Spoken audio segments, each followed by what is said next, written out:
Oh, well, good evening, everybody. So sorry I am late. Hello, hello. Hope everybody's having a wonderful night.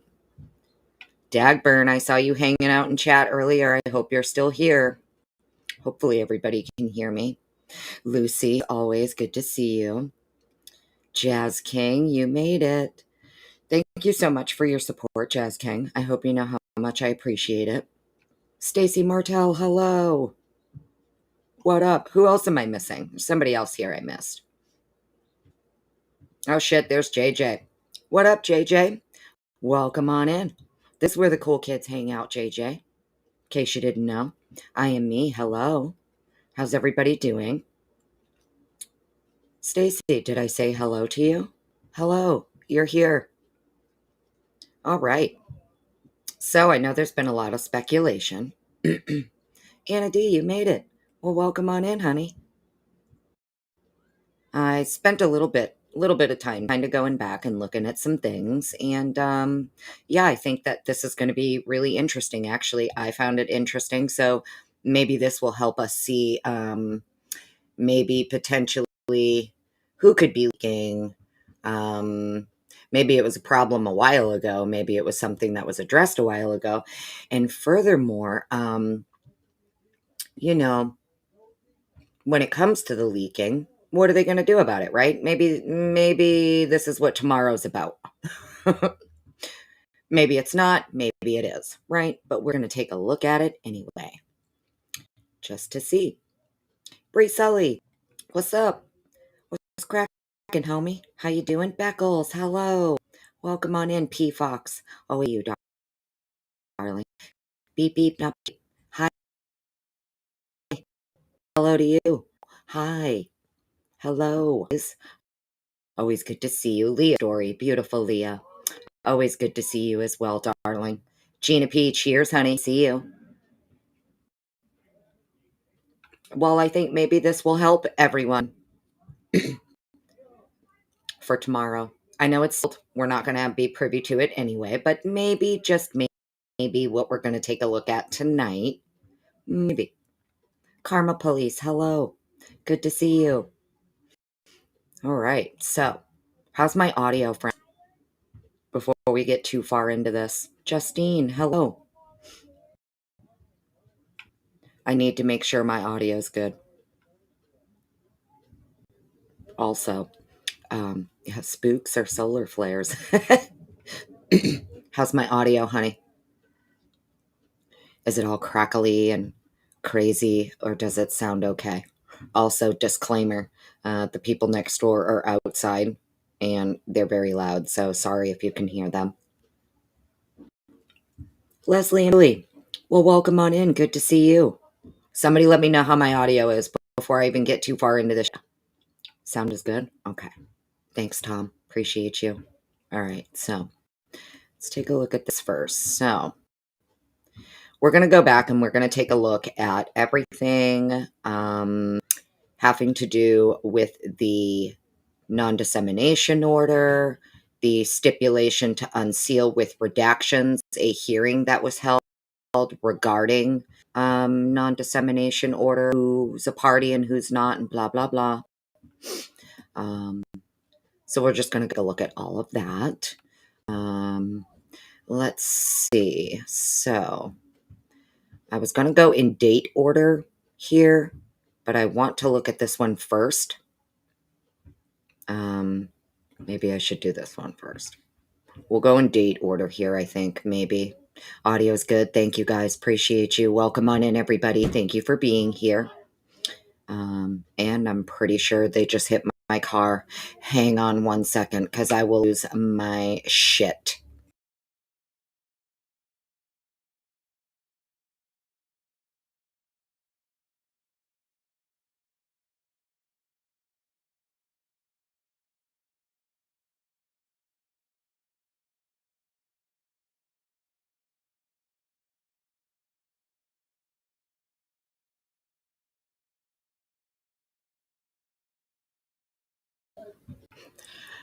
Okay.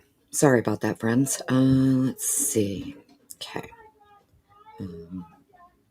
For the love of God, I'm so sorry if you can hear her. These are the people I live next door to, and I have to listen to this shit every day. What did I do here that this looks like this? Hang on, friends. Let me fix something. Oopsie, oopsie poopsie. Hang on. What did I do? Let's fix that. We'll go here. Ro, hello. Angela, hello. They live, hello. Teresa, hello. Welcome on in, everybody. Appreciate you being here. Oh my God, bro. This lady's so loud out here. All right, so let's go take a look at this one first. I'm so sorry if you guys can hear that. I really am. Let me make sure everybody can see this okay, because I don't know what I did over there.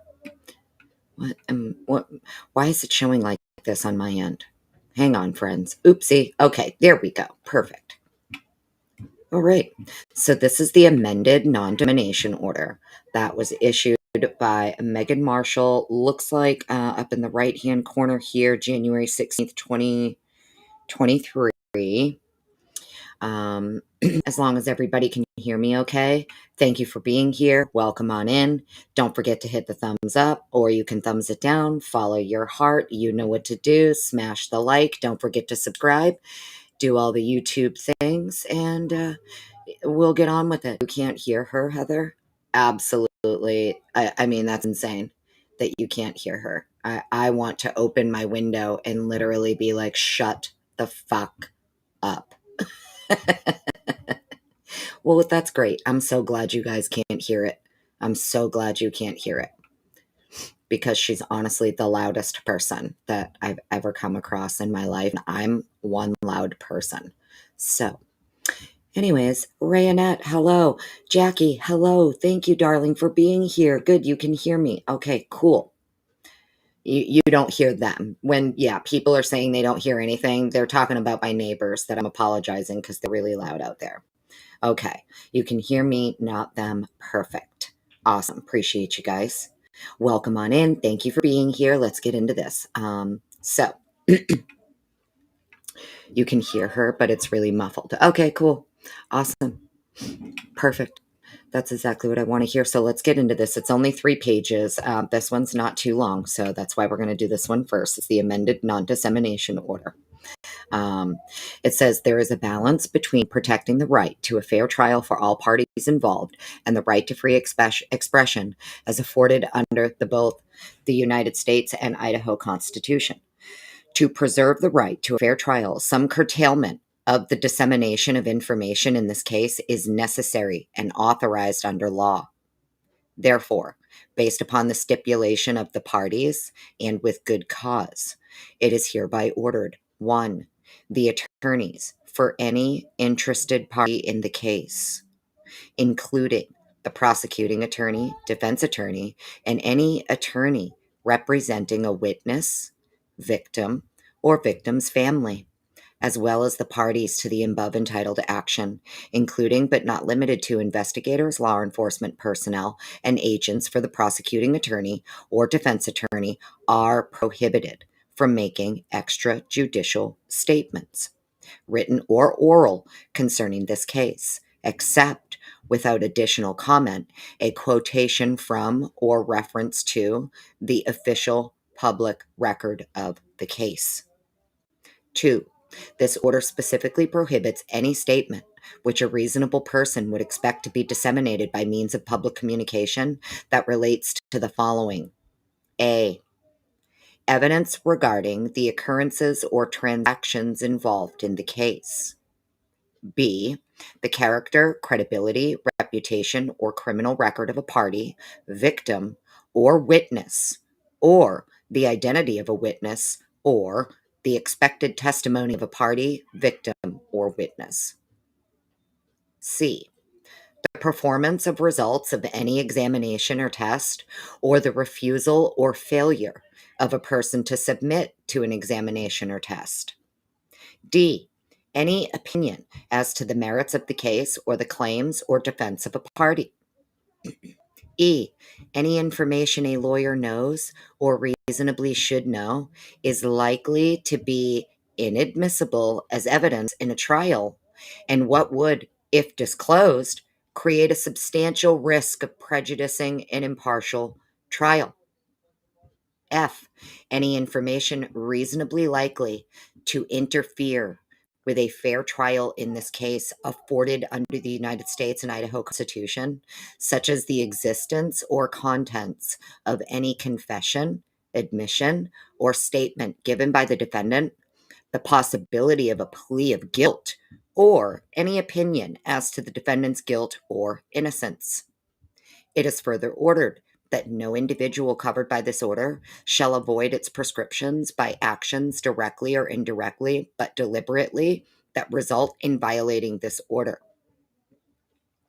It is further ordered that this order and all provisions herein shall remain in full force and effect throughout the entirety of this case unless otherwise ordered by this court. Okay? Keep all of this in mind. Stop sharing that one. We'll get on to the next. Next is going to be the stipulation between defense and state regarding the non-dissemination. It's the stipulation to unseal with redactions, I believe. So this is the stipulation to unseal with redactions a hearing that was held in chambers January 18th, 2023 with Megan Marshall. Comes now, state of Idaho, by and through the Latah County prosecuting attorney and the above-named defendant, by and through his undersigned attorney of record, and hereby stipulate to the court unsealing the attached redacted copy of the memo summarizing a January 13th, 2023 in-chambers conference, which was filed under seal on January 20th, 2023. The redactions are pursuant to Idaho Court Administrative Rule 32I-2D in that, given the extent of threats and harassment of potential witnesses, disclosure of the redacted potential witnesses' names and their representatives' names at this time might threaten or endanger their life or safety.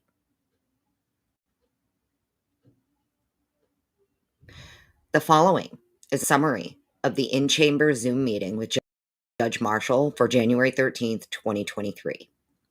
The following are present and attending by Zoom: Bill Thompson, prosecutor; Ashley Jennings, senior deputy prosecutor; redacted, attorney for redacted; co-counsel, attorney for redacted; redacted, attorney for redacted; Shannon Gray, attorney or Gonsalves family; and Ann Taylor, public defender for Brian Koberger. So in this Zoom meeting in chambers, we have Bill, Ashley, redacted attorney for redacted. Then there's another redacted, co-counsel attorney for redacted, another redacted attorney for redacted, Shannon Gray for the Gonsalves family, and Ann Taylor for Koberger. This meeting was off the record. Judge Marshall read the substantive parts of the non-dissemination order that was issued on January 3rd, 2023.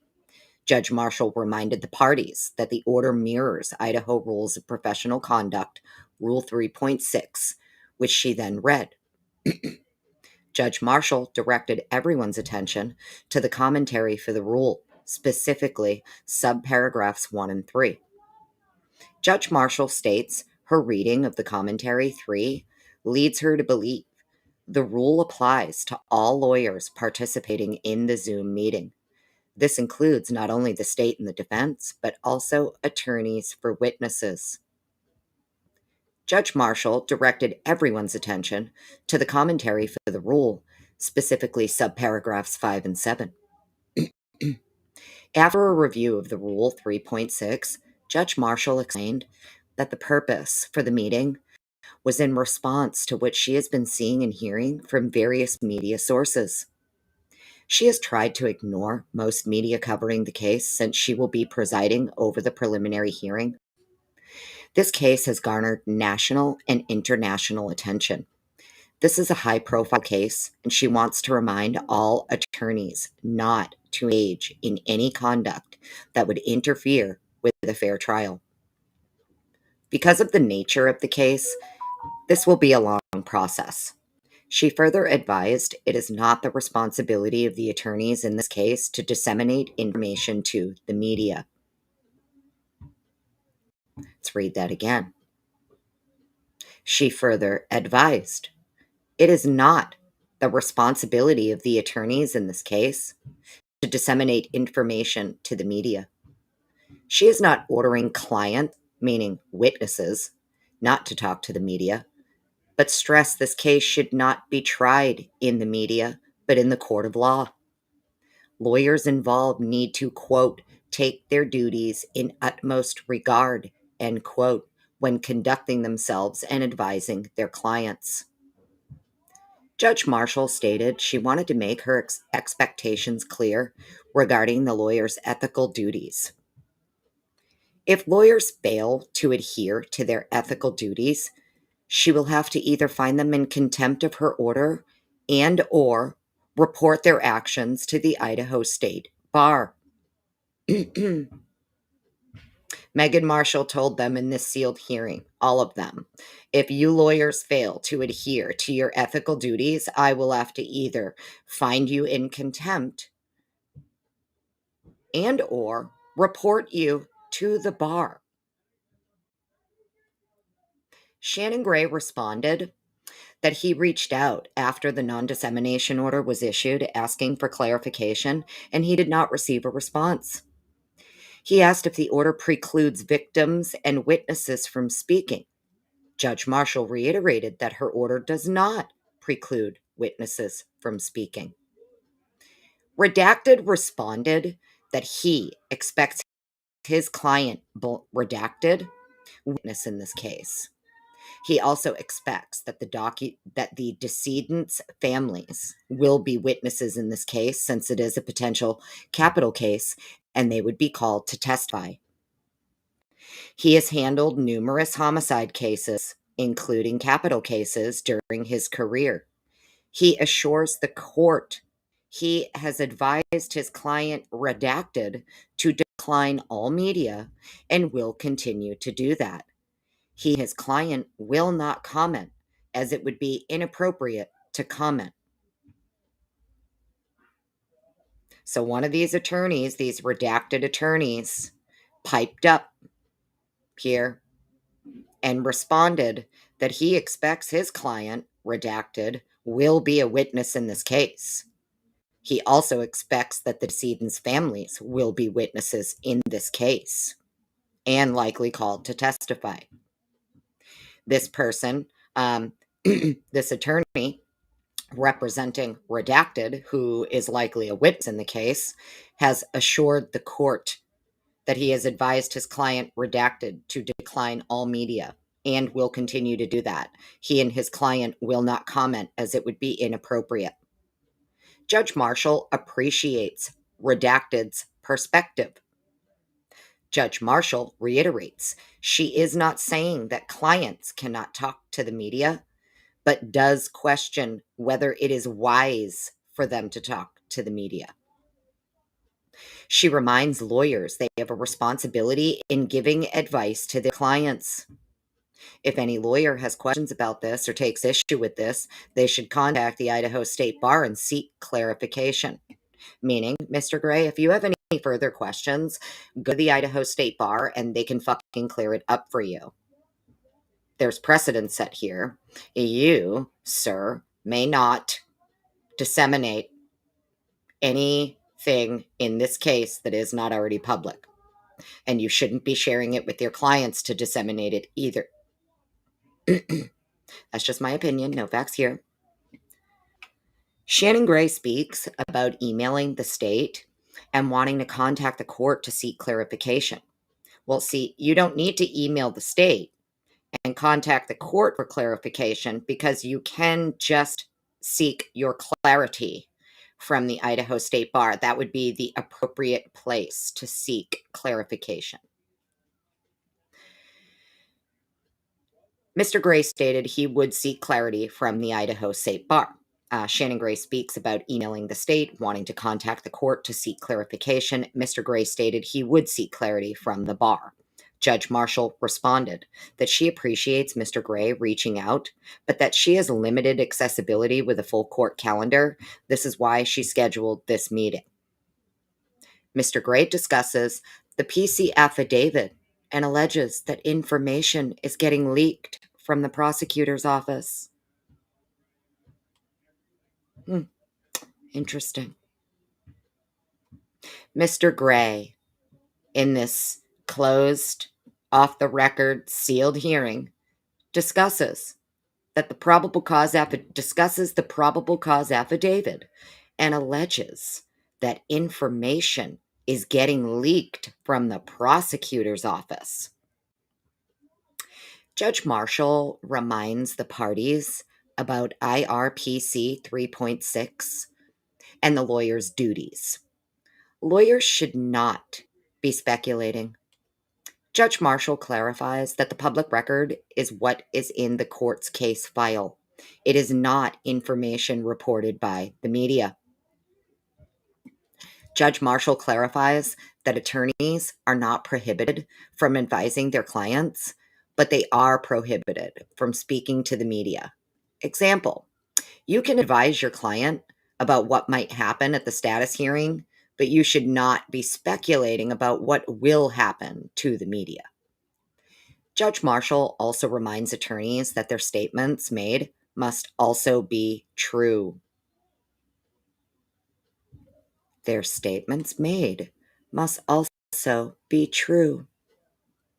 Mr. Gray takes issue with the interpretation of, quote, substantially prejudices, end quote, referring to substantial likelihood of material prejudicing an adjudicated proceeding in the matter. He states his client, Gonsalves, have kept this story alive, and their comments have helped the investigation. Judge Marshall explains the necessity of convening an impartial jury in Latah County. The public is obsessed with this case, and comments are harming the ability to impanel a jury. All parties need to allow the judicial process to see this case through.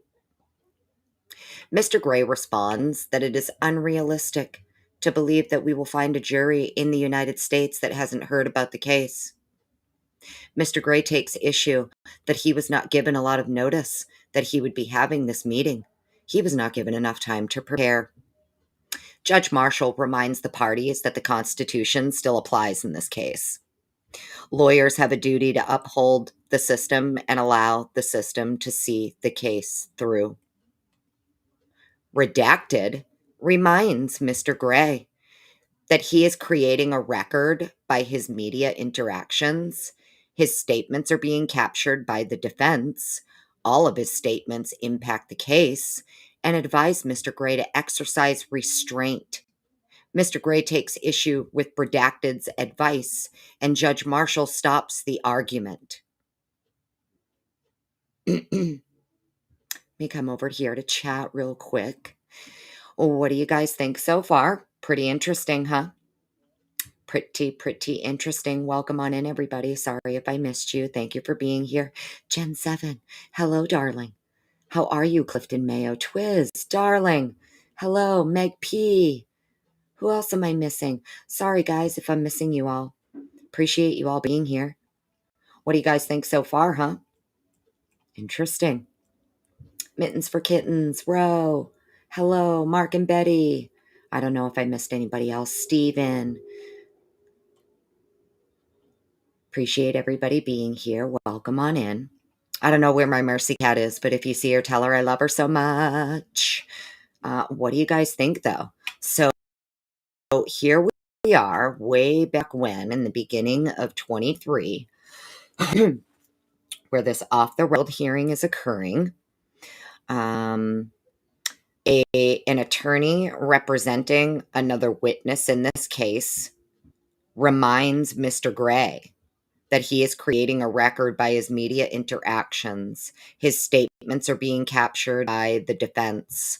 all of his statements impact the case and advised Mr. Gray to exercise restraint. Mr. Gray takes issue with Redacted's advice. Judge Marshall stops the argument. Judge Marshall solicits final comments from those in attendance. Prosecutor Thompson states that many of Mr. Gray's accusations are not true. The state is concerned about the ability to impanel a jury and have a fair trial. Look at that.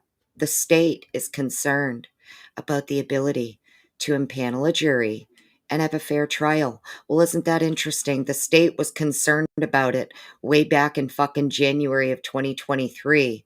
But when it came time to move the trial because of juror bias, oh, well, wasn't it the state saying, no, absolutely not? We can absolutely convene a jury that wouldn't be biased. Oh, really? Well, then why are you conveying to the court in this sealed off the record hearing that you have a fucking concern about the ability to impanel a jury and have a fair trial? Interesting state. He is hopeful that all parties will begin to show professional responsibility. Redacted states that she has advised Redacted not to comment. She takes Redacted's position. Ann Taylor thanks the court and expresses appreciation. And that's the end of that one. I have no idea. Redacted states that she has advised Redacted not to comment. She states she has advised blank not to comment. She takes Redacted's position. So my guess is whoever this she is also taking the position of this redacted person up here who's reminding Mr. Gray that the defense is capturing everything you're doing. All of your statements are impacting the case and you should exercise restraint. Whoever the she is, it appears that she takes the same position. Yeah, makes sense. Okay. So, isn't it interesting though? That in this, Marshall, so you have Mr. Gray accusing the prosecutor's office of leaking information. Isn't that interesting? Way back when, Shannon Gray is accusing the prosecutor's office of leaking information. Interesting. We'll stop sharing that, and then let's go look at the next one. The next one's kind of long, so if anybody needs a little breaky poo or you need to grab a snack or grab a drink, do it now.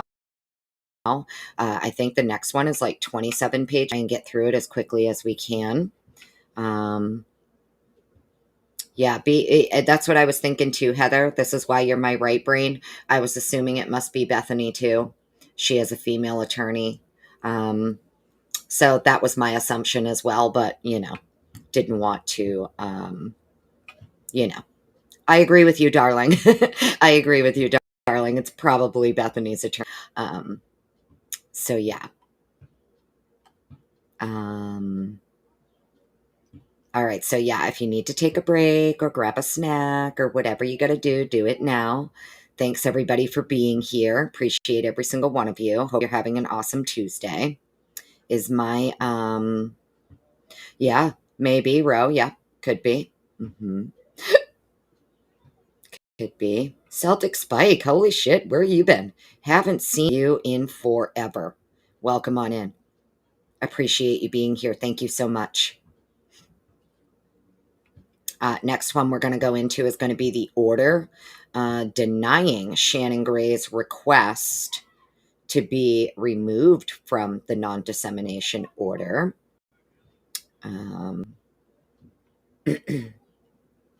Greg, how you doing? Welcome on in. Oh, well, you're welcome, Clifton, anytime. Yeah, I decided, let me go back and look at some of this stuff from way back when regarding the non-dissemination. And I forgot that there was this document for this off-the-record hearing that was held with Megan Marshall that had these, redacted other witnesses and their attorneys. And, they're all fucking arguing in this hearing. And Megan Marshall has to stop the argument because one of these other witnesses' attorneys is telling Shannon Gray, you need to exercise caution, and the defense is literally clocking everything you're doing, which is pretty wild to me. That's wild. Jessie, darling, hello. Welcome on in, honey. Appreciate you being here. Your little dog had eye surgery. Oh my God. Oh, I hope your poor little poppers gets better soon. Oh my God. A little baby puppy with eye surgery. Oh, I'm telling you, I have more empathy for animals than, I do for people. I'm so sorry if that sounds awful. I'm sorry, guys. I hear of an animal getting hurt and I'm like, oh my God, I want to cry.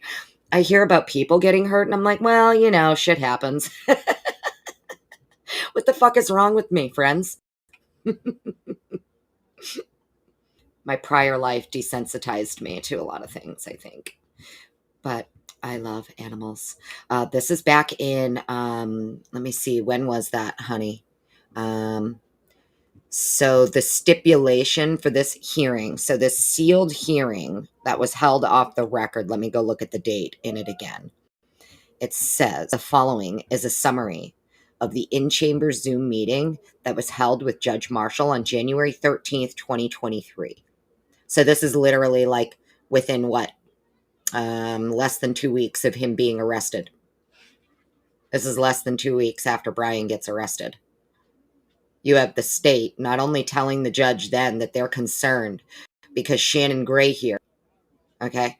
Shannon Gray specifically, and the people he represent are making it a little problematic for the state to be able to impanel a fair jury and have a fair trial. And this is what the state was saying way back when. Not only that, but you have some redacted attorney for another witness in this case, basically arguing with Shannon Gray in this off-the-record meeting. Redacted attorney is basically telling Shannon Gray, you should shut the fuck up because they're literally clocking everything you're doing and making a record of it. It's affecting the case. You should shut the fuck up. Obviously, they said it nicer than I would. They said you should exercise caution, Mr. Gray. You should exercise caution. Advise your clients, exercise caution. Mr. Gray is basically like, nah, fuck you. We're not going to do that. So let's go on to the next one. So the next one is going to be the order denying Shannon Gray's request to be exempt from the amended non-dissemination order. And so for those of you who maybe know where these documents are, or you didn't know they existed or whatever, if you don't have them, I linked them all in the description of this video. So if you want to go have them, print them, laminate them, frame them, you know what I say. I did remember to include the links to everything I'm going to read to you tonight so that you can have it yourself. And then that way, if somebody tries to tell you, you're a fucking liar, you don't know what you're talking about, you can just link the fucking document for them. You know what I'm saying? Know what I'm saying, bitches? If you're new here, I say bitches out of love, not out of disrespect. The last 24, hello. Welcome on in. Celtic, shut the front door. Yes. Yes. That's why I did too, because I think a lot of people maybe forgot that this document even exists. And when you put them all together and go look at them all together, you know what I mean? It's pretty interesting. Pretty interesting, in my opinion. But I'm not a lawyer and I don't shit, so don't listen to me. All right. Life of Riley, darling. Hello. Oh my goodness. Haven't seen you in so long. Michelle F. It's okay if you're late, honey. Worries. You can always go back and catch up on 2-speed at some point if you need to. So yeah, I did remember to include everything as far as the docs go so that you guys can have them. You can print them yourself. Do whatever you got to. All right. So this next one is going to be, I think it said 25 pages, something like that. We'll get through it pretty quick though. You guys know I'm a pretty quick reader. Make sure everybody can see this okay. As long as my audio is good. What did I do? Oopsie poopsie. Annie, what did you do? Oopsie. What did I do? Oh, that's so weird. So when I do that, it takes away the whole first page. Okay, anyways. Let's get over here. Double check audio. Give me a thumbs up, guys. How is my audio holding up? Danger! Holy shit, what up, Danger? Welcome on in. Good seeing you. Always happy to see you around.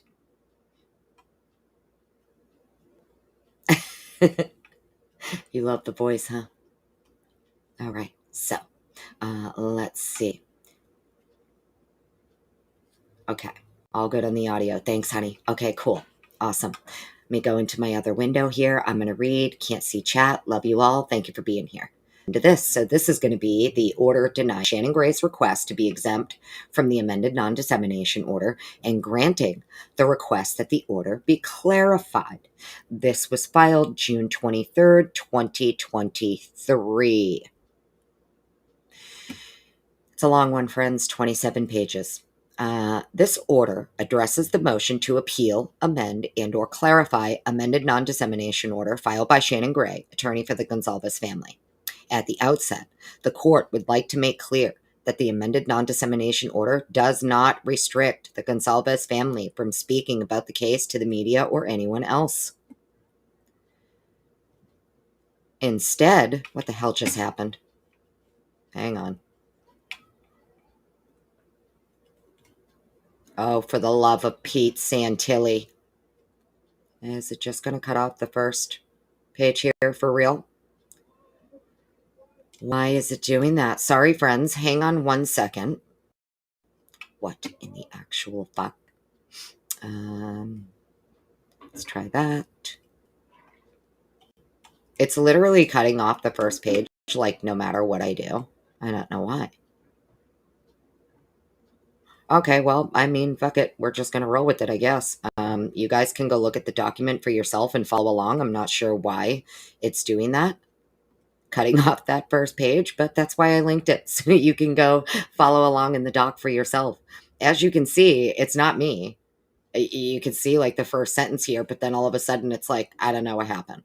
So anyways, in deciding the motion, the court must balance Gray's First Amendment rights against the defendant Brian C. Koberger's right to a fair trial by an impartial jury as guaranteed by the Sixth Amendment. Few, if any, interests under the Constitution are more fundamental than the right to a fair trial by impartial jurors, and an outcome affected by extrajudicial statements would violate that fundamental right. She's quoting from Gentile versus State Bar of Nevada. Because, quote, membership in the bar is a privilege burdened with conditions. The U.S. Supreme Court has recognized that, quote, the speech of lawyers representing clients in pending cases may be regulated under a less demanding standard than that established for regulation of the press. As officers of the court personnel and attorneys have a fiduciary responsibility not to engage in public debate that will redound to the detriment of the accused or that will obstruct the fair administration of justice. Gray's request to be exempted from the amended non-dissemination order is denied. However, this court will issue a revised amended non-dissemination order that clarifies what cannot be discussed and what may be discussed. The revised amended non-dissemination order is 1. Limited to apply only to speech that is substantially likely to have a materially prejudicial effect on the right to a fair trial. 2. It applies equally to all attorneys participating in the case. 3. It is neutral as to. And 4. It limits Gray's restricted comments only until after the trial and any sentencing proceedings that may take place. The regulation on Gray's speech is narrowly tailored to balance the competing interests of the First Amendment and the Sixth Amendment. It limits Gray's restricted comments only until after the trial and any sentencing proceedings that may take place. Back background, on November 13th, 2022, 4 University of Idaho students, Kaylee, Maddie, Xana, and Ethan, were found deceased in Gonsalves, Mogan, and Kernodle's off-campus home in Moscow. The cause of death for each was ruled a homicide. As news of the tragedy broke, media outlets from around the country descended upon Moscow. As law enforcement investigated, news stations, newspapers, and social media were flooded with stories and speculation about the homicides and law enforcement's investigative efforts and abilities. Throughout the course of the investigation, the Moscow Police Department, in partnership with the University of Idaho, the Latah County Prosecutor's Office, and the Idaho State Police, held press briefings to answer questions and reassure the public. Appropriately, the information released was limited to protect the integrity of the ongoing investigation. As represented by Gray during the hearing held on June 9, 2023, the Gonsalves family retained him to represent them around December 5th, 2022. It's an interesting date. The Gonsalves family retained Gray to represent them December 5th, 2022. He is a criminal defense attorney, correct? Is that what Shannon Gray does now? Let me come back to chat real quick. If I'm not mistaken, he's a criminal defense attorney, correct? Mr. Gray? So the Gonsalves family retained him to represent them around December 5th. Interesting. What day was it that the FBI was telling Othram to stop their work? What was that? December 10th? Right? Anyone in fucking chat? Thank you, Jesse, darling. Appreciate you, honey. I love you all. Thank you. So that's interesting. The Gonsalves family retained. So which one's correct, darling? Thank you, Jesse. Which one's correct? That he's a criminal defense attorney?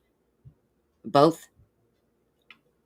December 10th is when the FBI told Othram to stop their work, correct?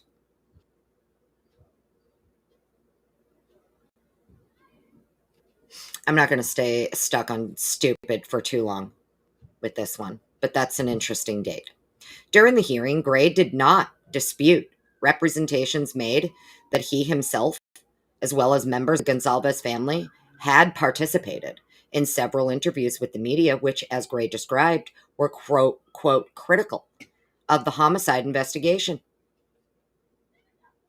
So Gray did not dispute that the representations made that he himself, as well as members of the Gonsalves family, did participate in several interviews with the media, which Gray described were critical of the homicide investigation. On December 30th, Kohberger was arrested and charged with 4 counts of murder in the first degree and 1 count of burglary. Again, media outlets descended upon Moscow, and the news coverage quickly focused on Kohberger. That same day, the same day that Kohberger was charged, his attorney filed a motion for a non-dissemination order, asking the magistrate judge to enter an order barring parties, their attorneys, investigators, law enforcement personnel, and potential witnesses from discussing the case with any public communications media. Thereafter, on January 3rd, 2023, the defense and the state filed a stipulation for non-dissemination order prohibiting attorneys, investigators, and law enforcement personnel from making any extrajudicial statement, written or oral, concerning this case, other than a quotation from or reference to, without comment, the public records of the court in this case. The same day, the magistrate judge entered a non-dissemination order prohibiting the parties, okay? So it's the parties to the case, including investigators, law enforcement personnel, attorneys, and agents of the prosecuting attorney or defense attorney, from making extrajudicial statements, written or oral, concerning this case, other than a quotation from or reference to, without comment, the public record of the case. On January 13th, 2023, the magistrate held an in-chambers, off-the-record conference. That's what we just read. That's why, you see why I wanted to read that to you first, friends? with Latah County Prosecuting Attorney William Thompson, Jennings, defense counsel Ann Taylor, and attorneys for 2 witnesses in the case. And Gray. So I think we could logically deduce maybe that's Dylan and Bethany's. Yeah, 2 witnesses in the case. So the attorneys that were present, in my opinion, no facts here, in this sealed off the record hearing, 2 witnesses in the case. I feel like we could logically deduce 2 survivors, 2 witnesses. Yes. Is that okay to make that assumption, do you think?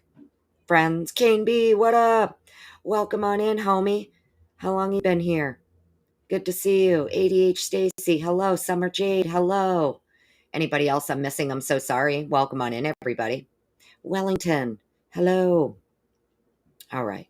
So I think we can all logically deduce, right, that the 2 witnesses, maybe these 2 witnesses and redacted attorneys, are probably most likely Dylan and Bethany. Yeah. Attorneys for 2 witnesses in this case, and Gray. A summary of the meeting as prepared by the parties in the case was filed with the Idaho Supreme Court on March 3rd, 2023. As part of the declaration of Deborah Ferguson in regarding petition for writ of mandamus or writ of prohibition.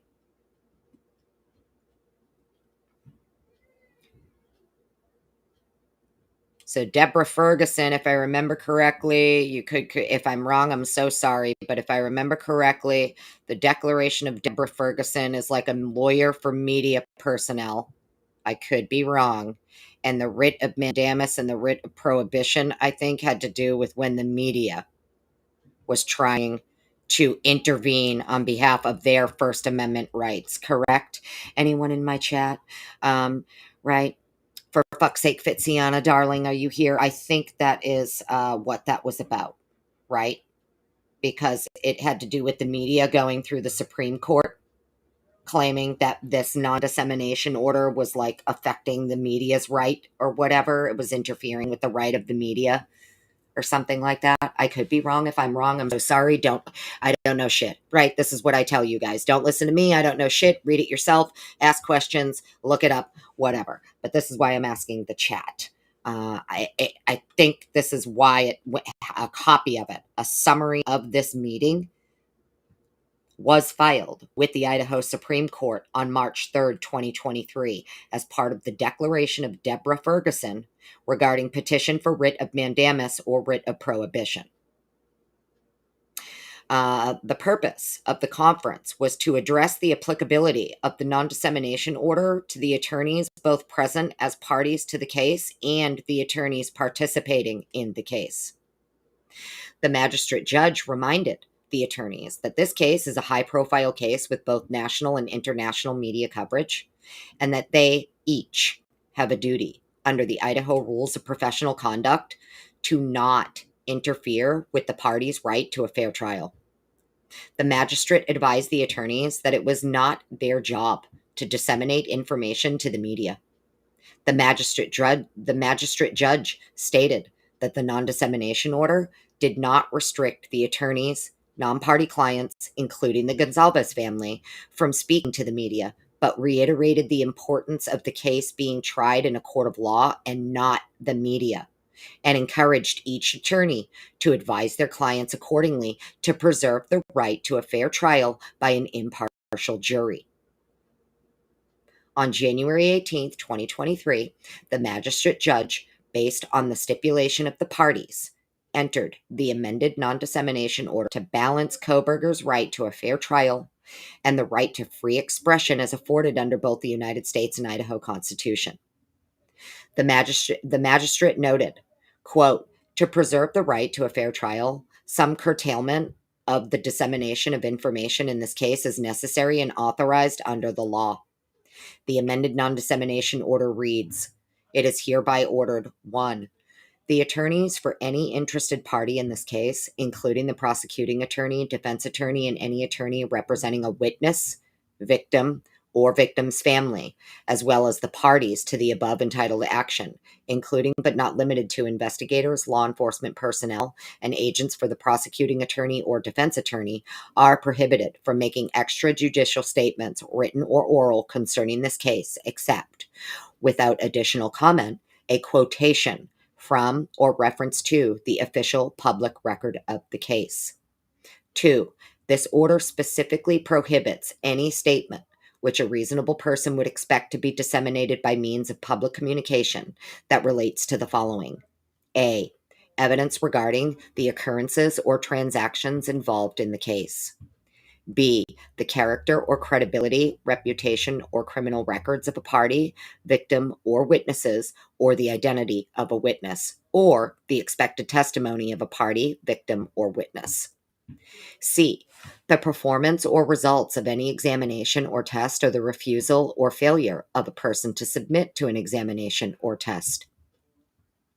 D. Any opinion as to the merits of the case or the claims or defense of a party. E. Any information a lawyer knows.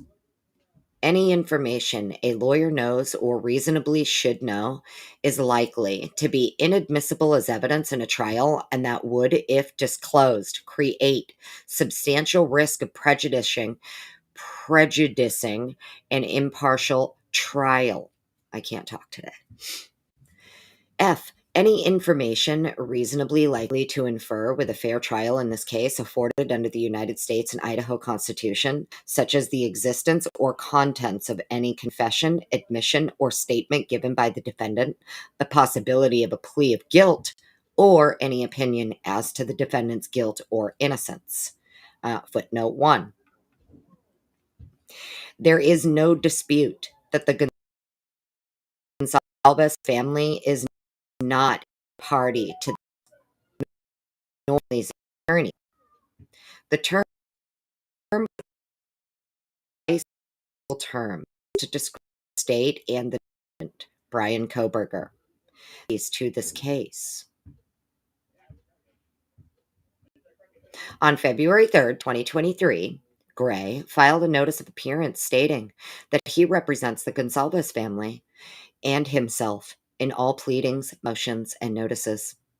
That same day, Gray filed a motion to appeal, amend, and or clarify amended non-dissemination order, along with a memorandum in support of his motion. On February 6, 2023, the Associated Press, and then it says here, the Associated Press is used to refer to the roughly 27 media entities that were involved in litigation before the Idaho Supreme Court. Yeah, involving the, okay, yeah. Okay, so I was right. I did get that right. Beep, beep, bitches. I was guessing too. I had already read through this, but I wasn't sure, to be honest with you. So yeah, okay. So Associated Press, I believe this is what that Deborah thingy was. As well as the 20 media entities that are now involved in litigation before this court. So there were 27 media entities involved in litigation before the Idaho Supreme Court involving the amended non-dissemination order in this case, as well as 20 media entities that were involved in litigation before this court with Megan Marshall back then to vacate the non-dissemination order.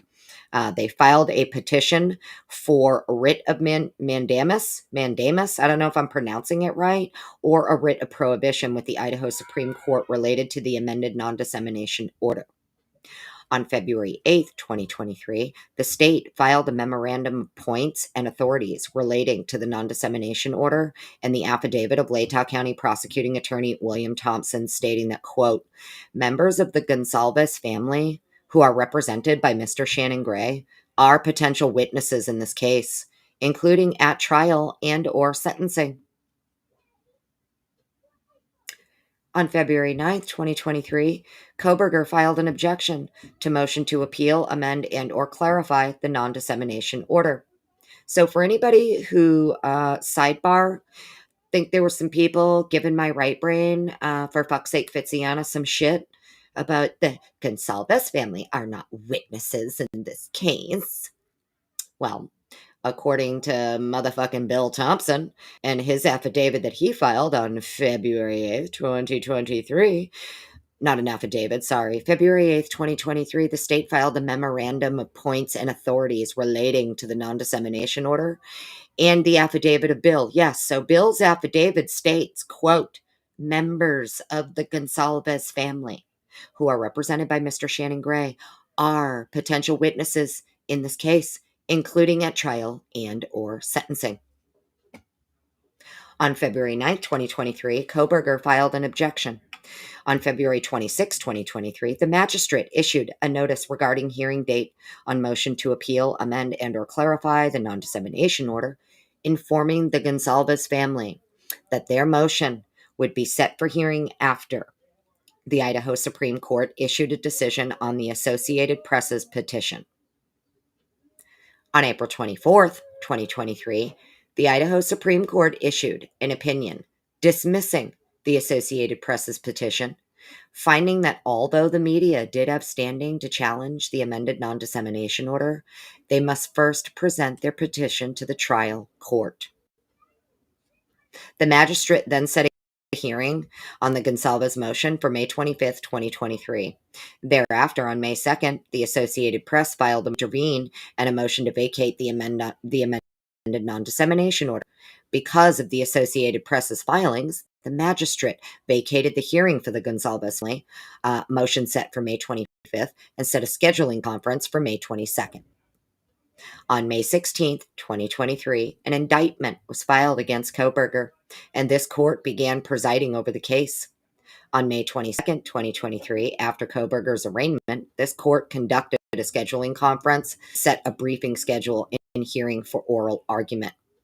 Gray did not file any additional briefing in support of the motion to appeal, amend, or clarify amended non-dissemination order.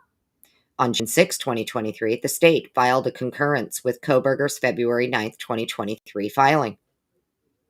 The state filed a concurrence with Koberger's February 9, 2023 filing. Oral argument was heard on June 9th. The state was represented by Bill and Bradley Rudley from the Latah County Prosecuting Attorney's Office, Koberger represented by Taylor and Logsdon, and then the Gonsalves family represented by Gray. During the hearing, representations were made to the court that are important to note. First, Gray represented both in briefing and during the hearing that, quote, the state has not shared any information regarding the case with himself or his clients, and that the state has not made any attempt to interview his clients. The state denied these allegations, calling them, quote, misrepresentations at best, end quote. The state represented that it has shared information with the Gonsalves family, but must limit the information they share to protect the integrity of the investigation in the state's case. The state also represented that its investigators have attempted to interview members of the Gonsalves family, but that Gray has not allowed the interviews to occur. Both the state and the defense concurred in their position that Gray has repeatedly issued statements and participated in television interviews that the parties view as a violation of the amended non-dissemination order. So way back when, both the state and the defense concurred, and they agree that Gray has repeatedly issued statements and participated in television interviews that the parties view as a violation of the non-dissemination order. So Bill and Ann, state and defense, agreed what Gray was doing even back then is a violation of the gag order. Gray did not dispute that. Look at that. Gray did not dispute it either. Despite the amended non-dissemination order, he has continued to speak to the media by way of statements and interviews because it is his belief that the court does not have the authority to impose any regulations on his speech, and that Rule 3.6 of the Idaho Rules of Professional Conduct does not apply to him in this case. So just throwing this out there because this is just questions, but if you're a lawyer representing a family in the case, that would mean that you have access to certain information and certain things that the public wouldn't have access to. And if you feel that the court is violating your right because you can't go speak to the media, what do you think I'm just throwing it out there. I'm not accusing him of anything, but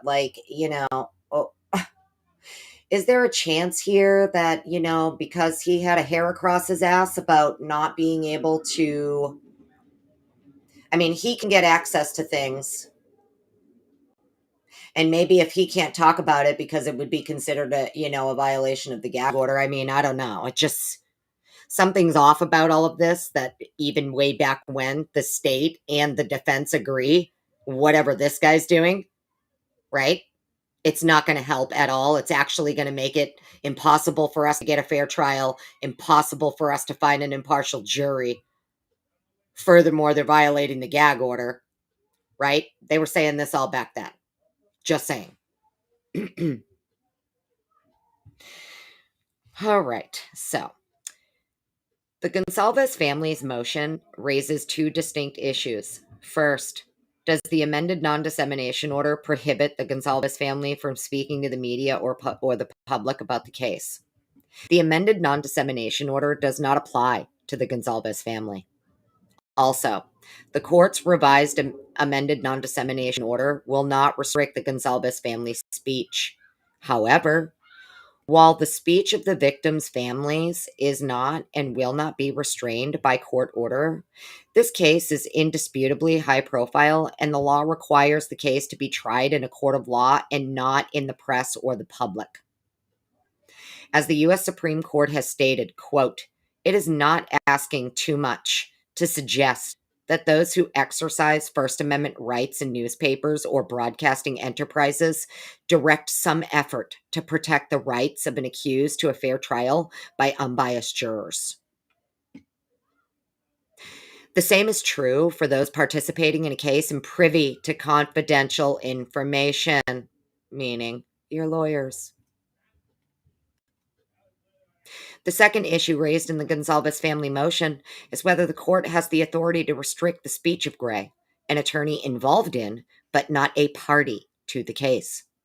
Further, this motion argues that the amended non-dissemination order violates his First Amendment right to free speech. In fact, the amended non-dissemination order does prohibit Gray, an attorney representing a victim's family members who are also potential witnesses, from speaking to the public and the media about the case.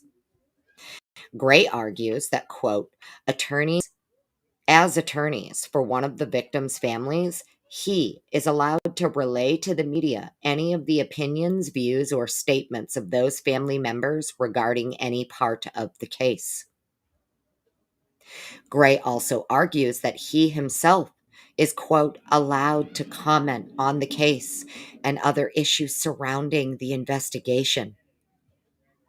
In Gray's view, the court does not have the authority to restrict his First Amendment rights at all because he and his clients are not parties to the case. This decision addresses 1, the obligation of the court to ensure that Kohberger's right to a fair trial is not jeopardized by prejudicial extrajudicial statements. 2, the court's authority to impose restrictions on the speech of attorneys and their agents involved in this case. And 3, the standard applied to reviewing a constitutional challenge by a lawyer whose speech has been restrained by a non-dissemination order. Finally, this decision will apply the law and rules applicable to attorneys and to the facts of this case in addressing Gray's argument that the amended non-dissemination order violates his First Amendment right to free speech. To begin, this court must first address the status of the Gonsalves family in this case. This court agrees with Gray that the Gonsalves family members are not parties to the case. However, as victims and potential witnesses, their status separates them from the general citizenry. A crime victim is an individual who suffers direct emotional harm as the result of the commission of a crime. Crime victims, and specifically immediate families of homicide victims, are afforded both statutory and constitutional rights. The Gonsalves family as well as the families of the other 3 victims, are undoubtedly victims in this case. As such, they are afforded rights that the public is not, including the right to communicate with the prosecution, to prior notification of trial court proceedings, and to read pre-sentence reports relating to the crime, as well as other rights.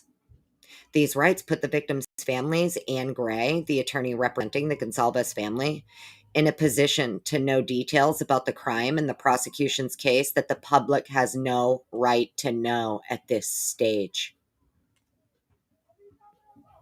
Additionally, while the Gonsalves family members are victims,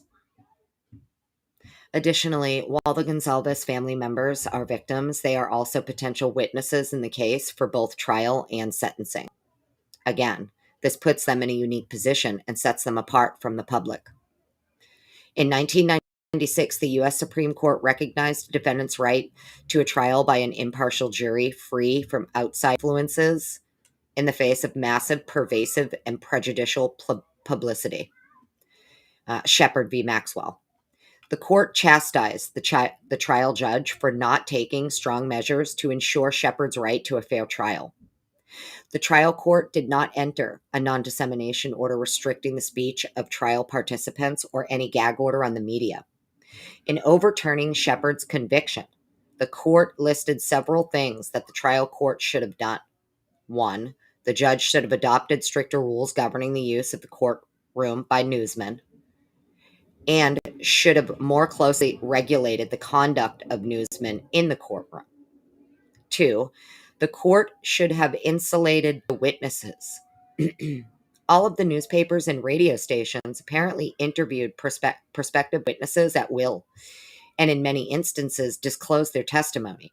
3. The court should have made some effort to control the release of leads, information, and gossip to the press by police officers, witnesses, and the counsel for both sides. Much of the information thus disclosed was inaccurate, leading to groundless rumors and confusion. 4. The judge should have at least warned the newspapers to check the accuracy of their accounts. Right. So, Dateline, the least you could do is check the accuracy, right?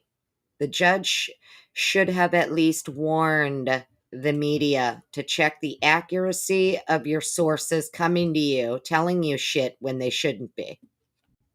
And 5, it is obvious that the judge should have further sought to alleviate inaccurate, prejudicial news by imposing control over the statements made to the news media by counsel, witnesses, especially the coroner and police officers.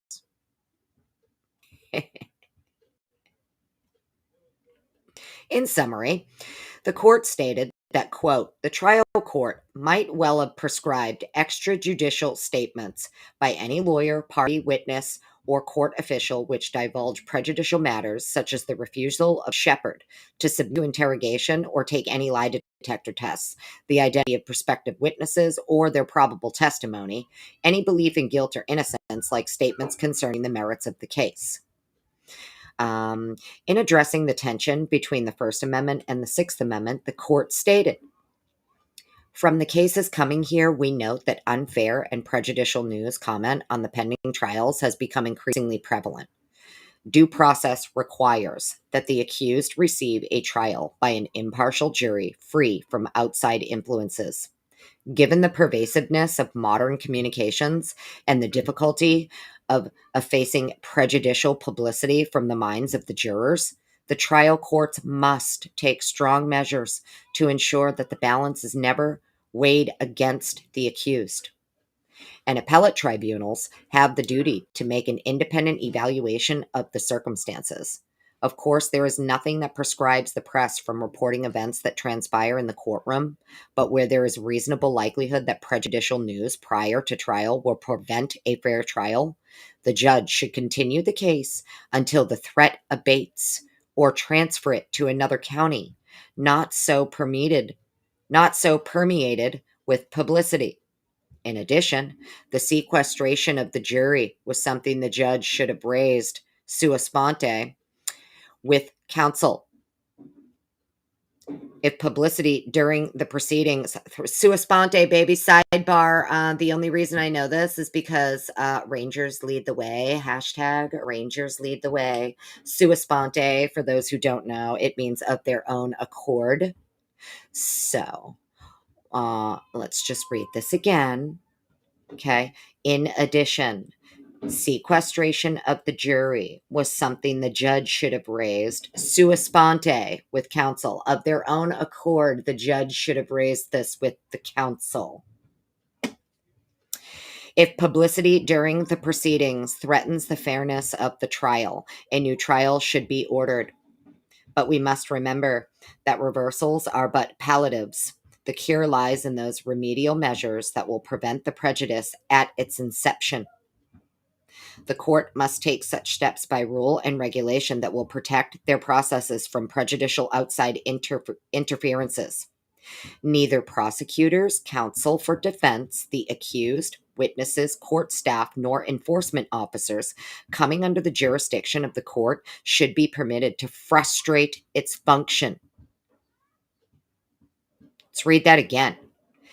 Neither prosecutors, counsel for defense, the accused, witnesses, court staff, nor enforcement officers coming under the jurisdiction of the court should be permitted to frustrate its function. Collaboration between counsel and the press as to information affecting the fairness of a criminal trial is not only subject to regulation, but is highly censurable and worthy of disciplinary measures. Okay, so let's look at this again, right? When it comes to Supreme Court, the Supreme Court is saying here, neither prosecutors, counsel for the defense, the accused, witnesses, court staff, nor enforcement officers coming under the jurisdiction of the court should be permitted to frustrate its function. Collaboration between counsel and the press as to information affecting the fairness of a criminal trial is not only subject to regulation, but is highly censurable and worthy of disciplinary measures. In 1976, the U.S. Supreme Court again addressed the tensions between the First Amendment and the Sixth Amendment in Nebraska press. Even then, in 1976, the court acknowledged that, quote, the speed of communication and the pervasiveness of the modern news media have exacerbated the tension between the First Amendment and the Sixth Amendment. Unlike, in this case, Nebraska press dealt with a restraint on the media's ability to publish or broadcast specific information, and not a restraint on freedom of speech.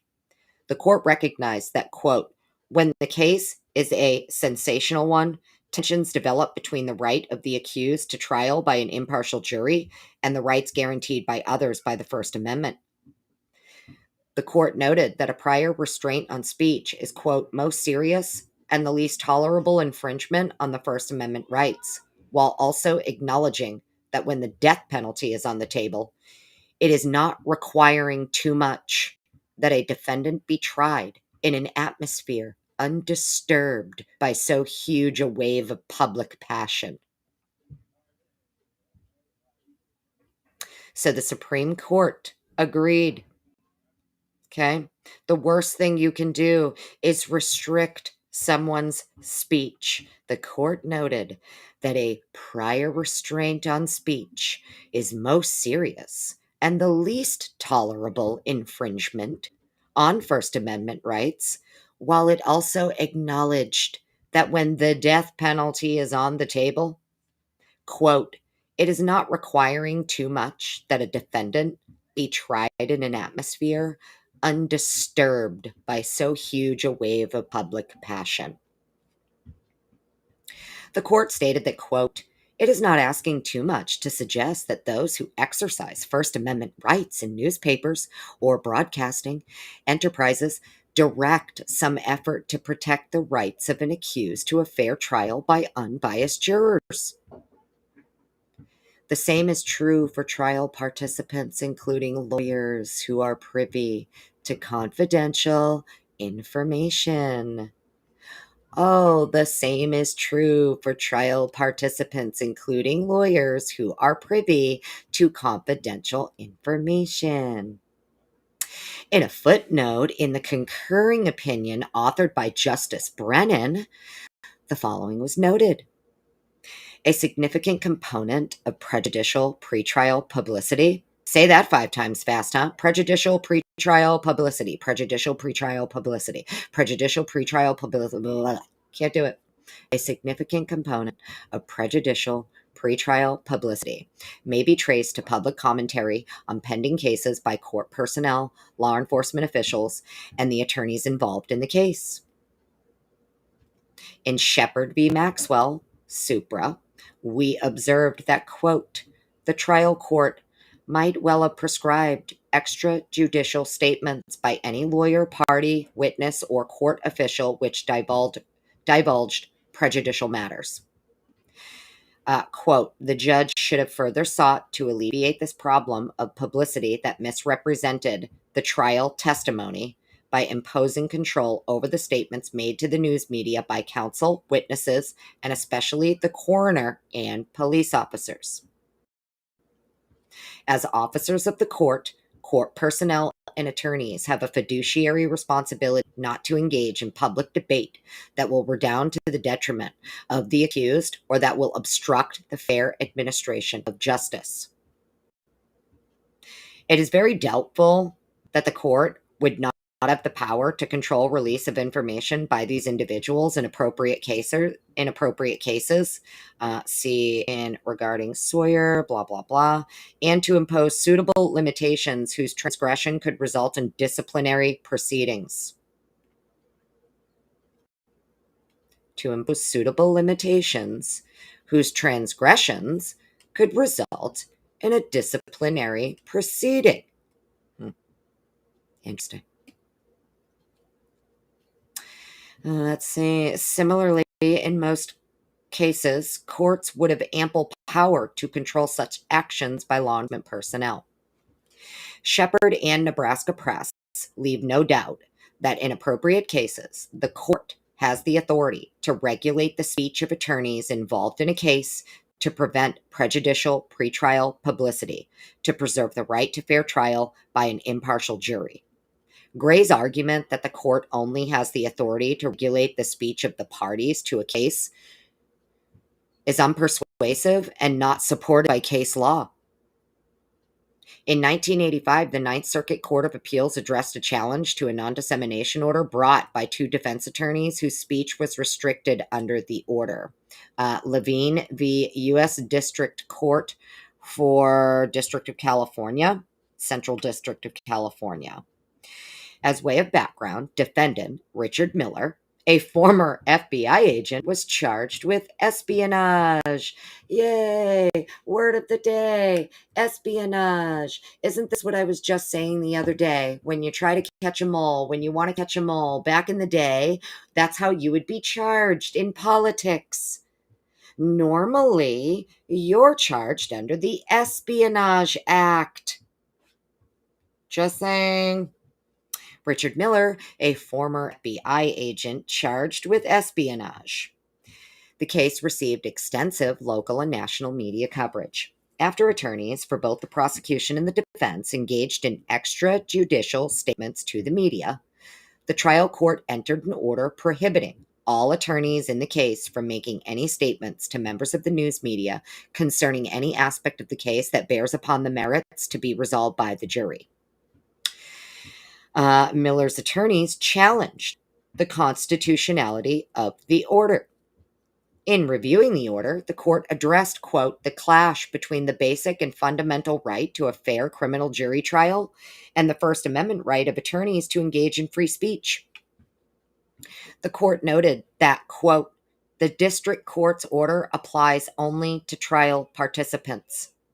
The Supreme Court has suggested that it is appropriate to impose greater restrictions on the free speech rights of trial participants than on the rights of non-participants.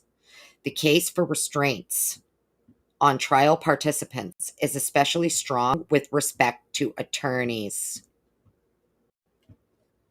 The court, nevertheless, applied strict scrutiny in reviewing the order. Quote, accordingly, the district court's order may be upheld only if the government establishes that 1, the activity restrained poses either a clear present danger or a serious imminent threat to a protected competing interest. 2, the order is narrowly drawn. And 3, less restrictive alternatives are not viable. The court concluded that the speech of the lawyers did pose a serious and imminent threat to the administration of justice and that the trial court's choice of remedy was appropriate. However, the court found that the non-dissemination order was overbroad.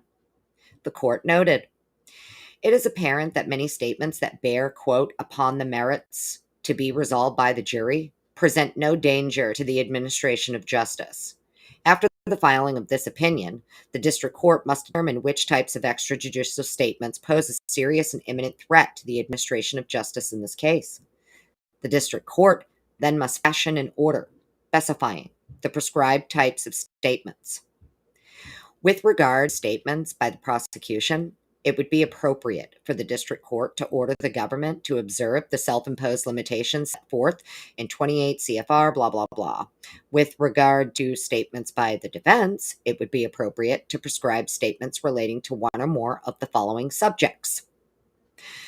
Character, credibility, or reputation of a party, identity of a witness, or the expected testimony of a party or witness, contents of any pretrial confession, admission, or statement given by the defendant, or that person's refusal or failure to make a statement. So, like when you keep talking about him standing silent, when you keep talking about his refusal to make a statement, the identity nature of physical evidence expected to be presented, or the absence of such physical evidence.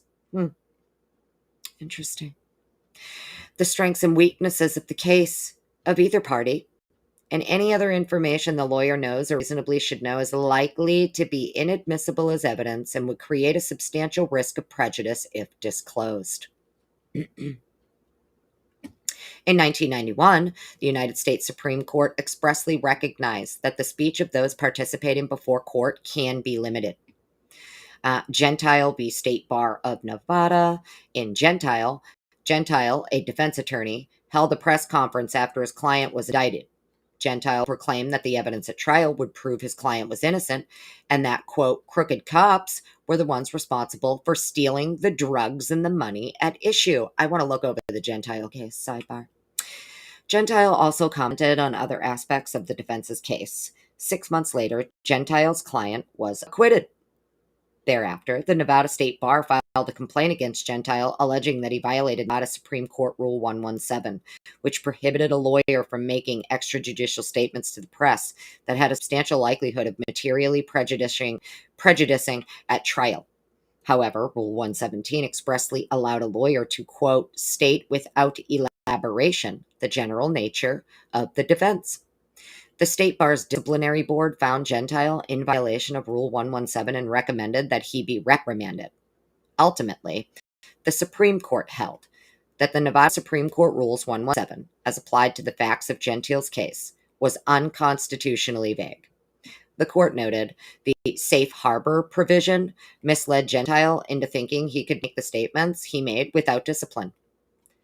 Despite the holding that Rule 117 was unconstitutionally void for vagueness as applied, the court continued to recognize, quote, that the speech of lawyers representing clients in pending cases may be regulated under a less demanding standard than the established for regulation of press and the cases which preceded it. Lawyers representing clients in pending cases are key participants in the criminal justice system, and the state may demand some adherence to the precepts of that system in regulating their speech as well as their conduct. Quote, as officers of the court personnel, and attorneys have a fiduciary responsibility not to engage in public debate that will redound to the detriment of the accused or that will obstruct the fair administration of justice. Because lawyers have special access to information through discovery and client communications, their extrajudicial statements pose a threat to the fairness of a pending proceeding since lawyers' statements are likely to be received as especially authoritative. So, because lawyers have special access to information through discovery and client communications. Interesting. The key takeaways from Levine and Gentile are that to protect the right of a fair trial, a court can prohibit lawyers involved in a case from making extrajudicial statements to the press, so long as the regulation is not overbroad, is clear, and provides notice of what is prohibited. While the Levine court applied strict scrutiny, Gentile suggests that, quote, a less demanding standard applies to restrictions on the speech of lawyers participating in pending cases. The ability of a court to restrict the speech of a lawyer participating in a case is rooted in a lawyer's status as an officer of the legal system and a public citizen having special responsibility for the quality of justice. A lawyer should demonstrate respect for the legal system and for those who serve it, including judges, other lawyers, and public officials. While it is a lawyer's duty, when necessary, to challenge the rectitude of official action, it is also a lawyer's duty to uphold legal process. As an officer of the court, a lawyer has a duty to preserve the integrity of the legal system, search for the truth, while maintaining a professional, courteous, and civil attitude toward all persons involved in the process. Lawyers licensed to practice law in Idaho are governed by the Idaho Rules of Professional Conduct. Rule 3.6a specifically states that, quote, a lawyer who is participating or has participated in the investigation or litigation of a matter shall not make extrajudicial statements that the lawyer knows or reasonably should know will be disseminated by means of public communication and will have a substantial likelihood of materially prejudicing an adjudicated proceeding in the matter.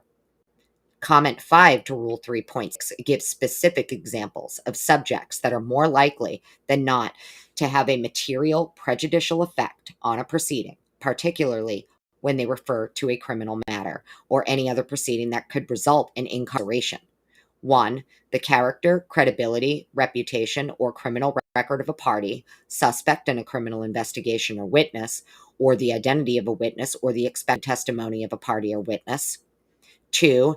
In a criminal case or proceeding that could result in incarceration, the possibility of a plea of guilty to the offense or the existence or contents of any confession, admission, or statement given by a defendant, suspect, or that person's refusal or failure to make a statement. 3. The performance or results, we already went through this, any opinion, blah, blah, blah. The fact that a defendant has been charged with a crime. Number 6. The fact that a defendant has been charged with a crime, unless there is included therein a statement explaining that the charge is merely an accusation and that the defendant is presumed innocent until and unless proven guilty. Rule 3.6 also expressly allows lawyers participating in a matter to state the following. 1. The claim, offense, or defense involved, and, except when prohibited by law, the identity of the persons involved. 2. Information contained in the public record. 3. That an investigation of a matter is in progress. 4. The scheduling or result of any step in litigation. 5. A request for assistance in obtaining evidence and information necessary thereto. 6. A warning of danger concerning the behavior of a person involved, when there is a reason to believe that there exists the likelihood of substantial harm to an individual or to the public interest. And 7. In a criminal case, in addition to subparagraphs 1 through 6, the identity, residence, occupation, and the family status of the accused. If the accused has not been apprehended, information necessary to aid in the apprehension of that person. The fact, time, and place of arrest, and the identity of investigating and arresting officers or agencies, and the length of the investigation. Comment 1 to Rule 3.6 acknowledges the difficulty in striking a balance between protecting the right to a fair trial and safeguarding the right of free expression. Preserving the right to a fair trial necessarily entails some curtailment of the information that may be disseminated about a party prior to trial, particularly where trial by jury is involved. Similarly, Comment 6 to Rule 3.6 states, quote, criminal jury trials will be most sensitive to extrajudicial speech. The American Bar Association has also promulgated standards for conduct of attorneys. Standard 8-2.1 governs the conduct of lawyers participating in a criminal matter.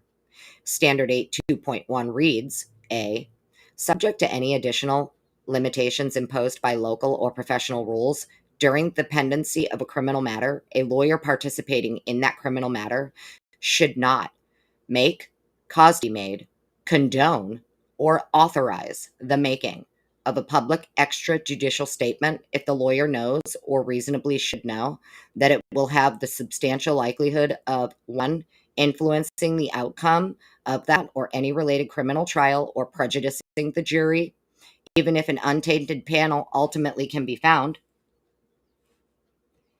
2, unnecessarily heightening public condemnation of a defendant or a person or entity who has been publicly identified in the context of a criminal investigation or of a witness or victim, or undermining the public's respect for the judicial process.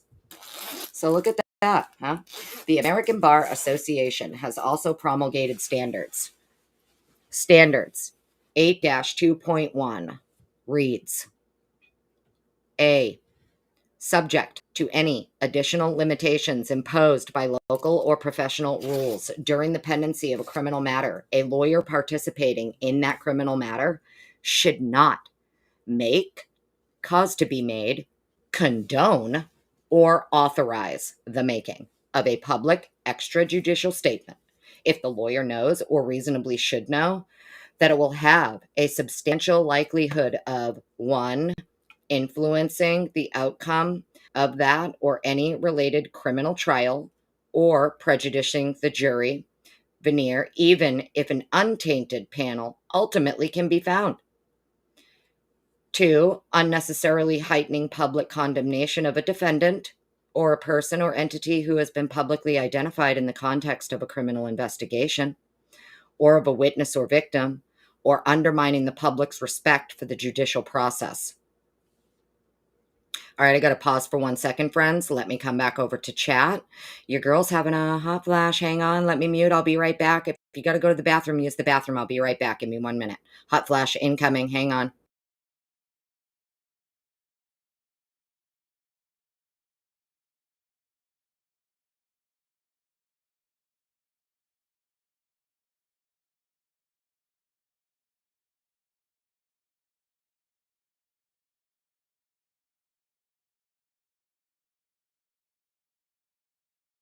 All right, how's my audio holding up, friends? How is my audio holding up? Hopefully we're doing good.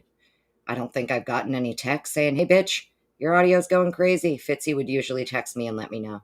Welcome on in, everybody. If I missed you, I'm sorry. Suzanne B., hi, honey. Welcome on in. Tinsel TQ, Mouse, hello. Welcome in, everybody. Sorry if I missed you. Tony Stevenson, hello. It's just me, hello. Bat Sheet, hello. Yeah, Meg P, it's wild. Oh my God, it's wild. Oh my God, it just comes out of nowhere and literally, like, I'm telling you, I don't wish it on my worst enemy, okay? I don't wish a hot flash on my worst enemy. It's really, honestly, just, it's wild because it just comes out of nowhere. And literally, it's like everything is 1,000 degrees from the inside out, and it feels like I'm melting from the inside out, okay? So I don't wish this shit on nobody. Sorry, friends. I was having a wicked bad hot flash, and I really needed to go get a drink. So thank you. Okay, sound is good. Awesome. Alternative perpetrator Borg. Oh, well, hello. Welcome on in. Thanks, Ro. Hi, honey. Thank you. Audio's good. Thanks, guys. Oh, perfect. Okay, awesome. I mean, we're at page 19. We're almost done. It's only 27. Okay. I just needed to get a drink before I literally die over here, you know. I'm melting. Yes, exactly. I'm melting, literally. No, like literally. Okay. It's not even cool. It's not even cool at all. And I don't wish it on my worst enemy. Okay. And for anybody who thinks it's funny, you know, haha, laugh it up. Laugh it up. If you're a female, laugh it up now. Okay, it's coming, bitch. It'll be coming to you one day too, so chuckle it up now. So, yeah. All right, let's get back over here. Just wanted to get a little sipper sip in me. Okay.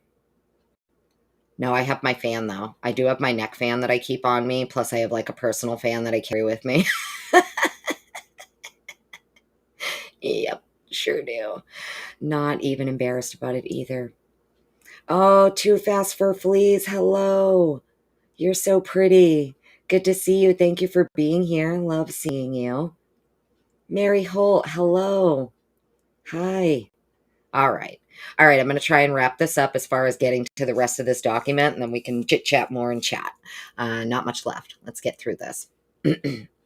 All right. So, ABA standards for criminal justice, fair trial, and public discourse. Notably, there is nothing in the language of Rule 3.6 or the ABA Standard 82.1 that limits the application of those provisions to attorneys representing a party to a case. Instead, Rule 3.6 applies to lawyers participating in the investigation or litigation or a matter. Similarly, ABA Standard 82.1 applies to a lawyer participating in a criminal matter. Again, Rule 3.6 of the Idaho Rules of Professional Conduct and ABA Standards 8-2.1 is not limited to a lawyer representing a party. Analysis 1. This court has an obligation to take measures to ensure Kohberger's right to a fair trial, including prescribing potentially prejudicial extrajudicial statements by any lawyer participating in the case.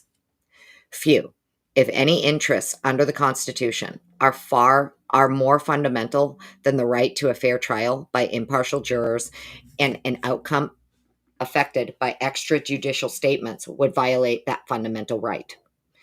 This court also recognizes the fundamental right to free speech under the First Amendment. However, with the advent of the internet and social media in regarding petition for writ of mandamus or writ of prohibition, blah, blah, blah, the tensions between the First Amendment and the Sixth Amendment continue to increase. As was outlined in Shepard, trial courts must take strong measures to ensure that the balance is never weighed against the accused. The balance is never weighed against the accused. In this case, the amended non-dissemination order in place by the parties' stipulation to protect Kohberger's right to a fair trial is aimed at attorneys participating in the case and their agents. The U.S. Supreme Court has made clear that a trial court can prescribe extrajudicial statements by any lawyer, party, witness, or court official which divulged prejudicial matters. Neither prosecutors, counsel for the defense, the accused, witnesses, court staff, nor enforcement officers coming under the jurisdiction of the court should be permitted to frustrate its function. Collaboration between counsel and the press as to information affecting the fairness of a criminal trial is not only subject to regulation, but it is highly censurable and worthy of disciplinary measures. Okay, Meghan Marshall was saying back then, collaboration between counsel and the press as to information affecting the fairness of a criminal trial is not only subject to regulation, but is highly censurable and worthy of disciplinary measures. And she's citing the Supreme Court for that shit, by the way. As was cited by the Ninth Circuit Court in Levine, the case for restraints on trial participants is especially strong with respect to attorneys. This was echoed by the Supreme Court in Gentile. Quote, the speech of lawyers representing clients in pending cases may be regulated under a less demanding standard than strict scrutiny because lawyers involved in a case are key participants in the criminal justice system, and the state may demand some adherence to the precepts of that system in regulating their speech as well as their conduct. As was discussed in detail above, the rationale for allowing attorney speech to be more regulated than speech by a non-attorney is 1. A lawyer's status as an officer of the legal system and a public citizen, having special responsibility for the quality of justice. 2. Lawyers participating in a case have special access to confidential information through discovery and client communications. 3, lawyer statements are likely to be received as especially authoritative. Rule 3.6 of the Idaho Rules of Professional Conduct set forth specific requirements and restrictions for lawyers participating in a case when it comes to trial publicity. The purpose of the rule is to guard against materially prejudicial extrajudicial statements by attorneys participating in a case that might impair the right to a fair trial. Similarly, the ABA has promulgated a standard for lawyers participating in a criminal matter that restricts extrajudicial statements that, 1, have a substantial likelihood of influencing or prejudicing, why can't I say it? What's happening to my brain right now? Hang on.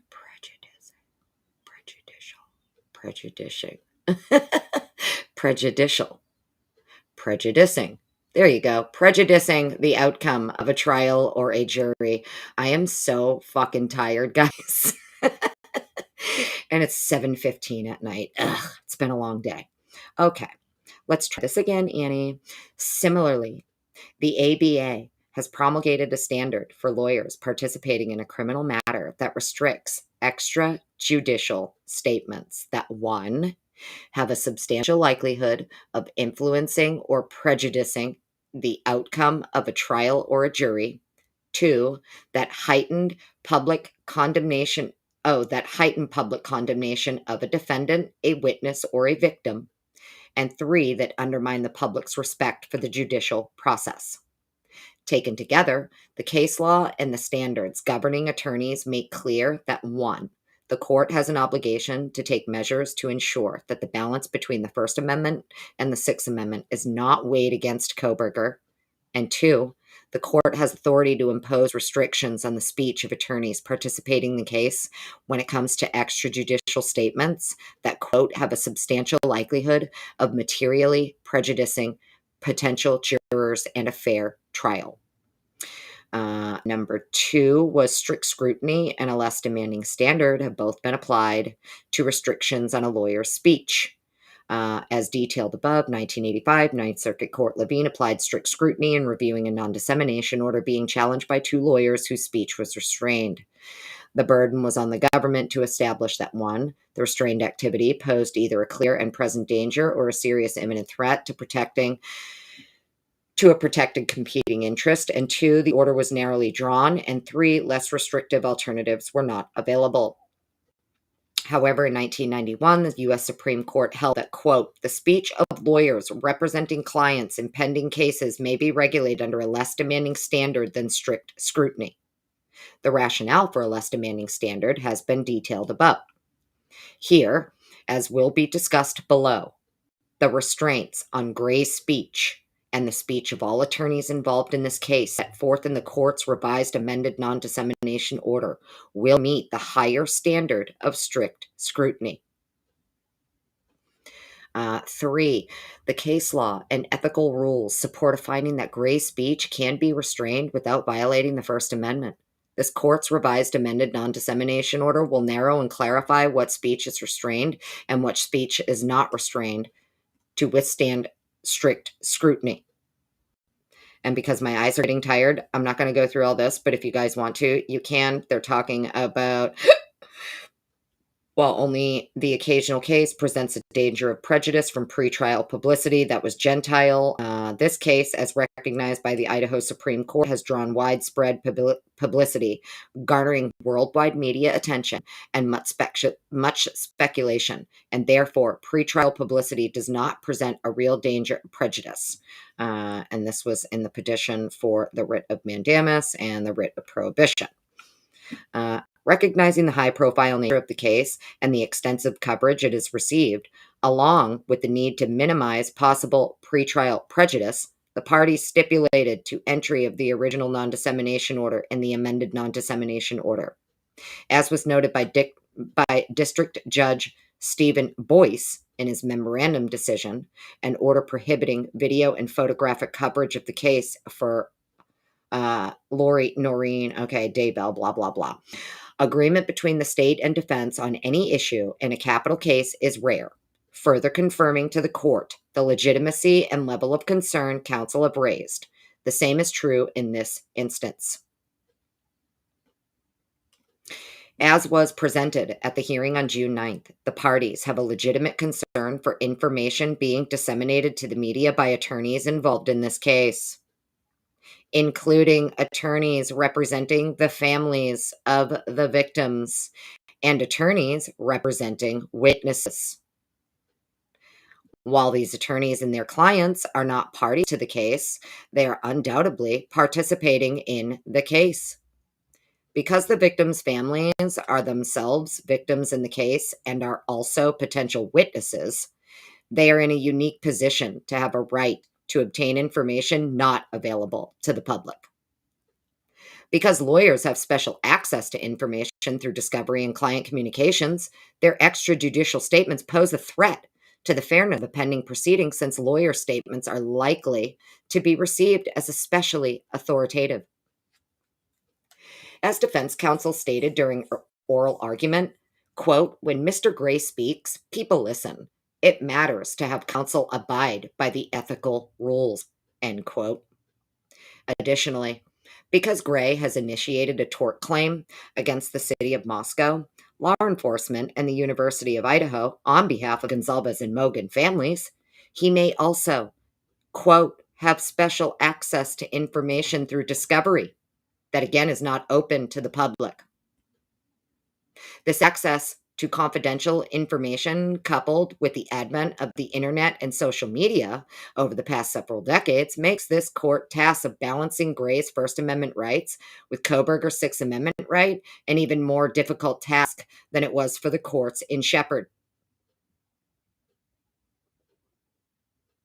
Let's read this again.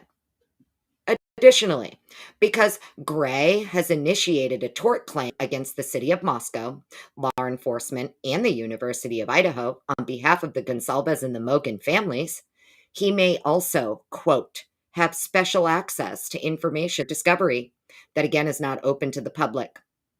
This access to confidential information, coupled with the quote,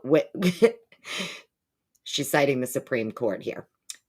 This access to confidential information, coupled with, quote, "the advent of the internet and social media over the past several decades, makes this court's task of balancing Gray's First Amendment rights with Kohberger's Sixth Amendment right an even more difficult task than it was for the courts in Shepherd." Interesting.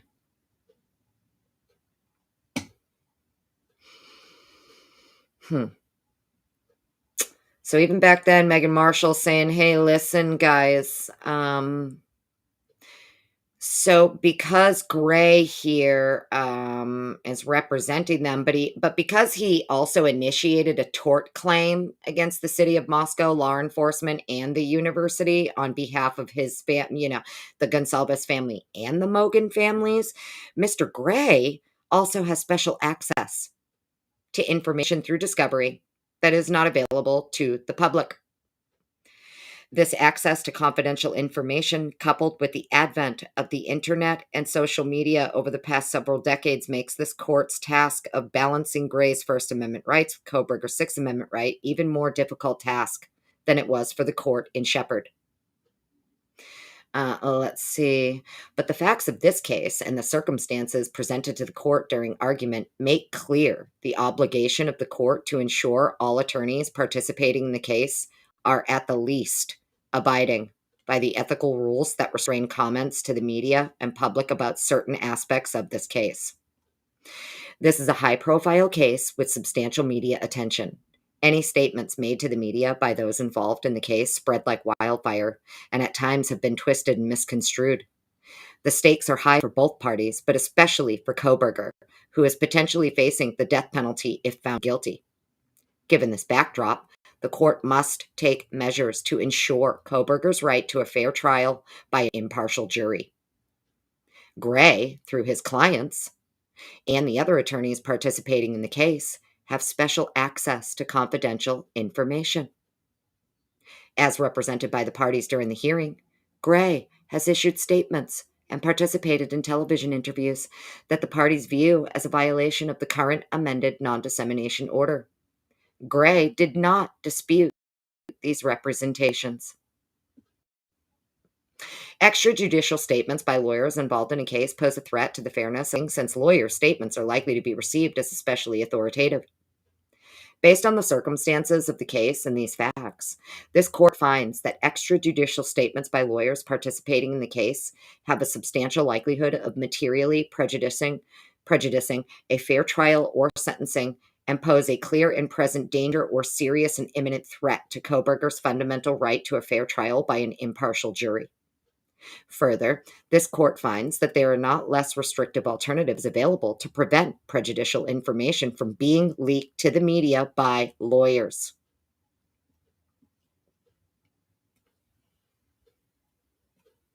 Further, this court finds there are not less restrictive alternatives available to prevent prejudicial information from being leaked to the media by lawyers.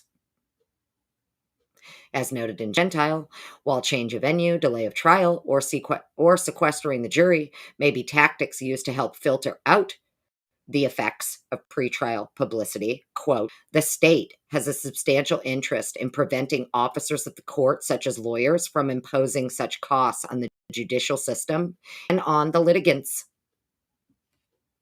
A non-dissemination order aimed at attorneys and their agents privy to confidential information is the best prophylactic measure to ensure a fair trial. While other measures may be necessary down the road, requiring Gray and any attorney involved in the case to comply with IRPC 3.6, as echoed in court's revised amended non-dissemination order, is a reasonable action at this time. Finally, while the current amended non-dissemination order is arguably overbroad and vague in some areas, this court's revised amended non-dissemination order is narrowly drawn to prohibit only extrajudicial statements that have a substantial likelihood of materially prejudicing the case. The revised amended non-dissemination order includes specific examples of what speech is prohibited and what speech is allowed. The restriction on attorneys' speech applies equally to all attorneys participating in the pending case and will restrict the attorney's comments only until after the trial and any sentencing proceedings. The regulation of Gray speech and the speech of all attorneys involved in this case is again narrowly drawn and necessary to protect Kohberger's right to a fair trial. Conclusion: Gray's request to be exempted from the amended non-dissemination order is denied. How Gray's request that non-dissemination be clarified. Gray, as an attorney participating in a victim's family who are also potential witnesses, must comply with the Rule 3.6, as echoed in the revised amended non-dissemination order. Oh, and this was Judge, my bad. Was I saying Megan Marshall? Holy shit, my bad. Judge. So let me come back over to chat. Hi, guys. Hello, how we doing? We got through it. I was able to read all of this to you guys. Now, do you see why I was saying, Fitzy, you know what me and you were talking about today, darling? Now you see why I said that, right? After reading through all of this. It seems like Judge. I kept saying Megan Marshall, and I don't know why, but it would appear Judge here. New back in June. The leaking, the problem with the leaking, right? Just saying. Seems like it was very apparent to Judge back then. What the problem was, who's the problem, and why it's a problem. Yeah. Right? You get what I'm saying? Now you understand what I mean, Heather, right? I know I had messaged you and was kind of sounded a little all over the place, but this is why I wanted to go through this tonight. It makes sense now, right? Maybe what tomorrow's about. Maybe, just maybe. No facts here. I don't know shit. Don't listen to me. What do you guys think? All of my audio was good the whole time? Theodore. Oh my goodness. Let's throw a damn party, right? Let's throw a party. True crime questions with me. Hello. Oh, welcome on in. So yeah, makes sense now though, right, honey?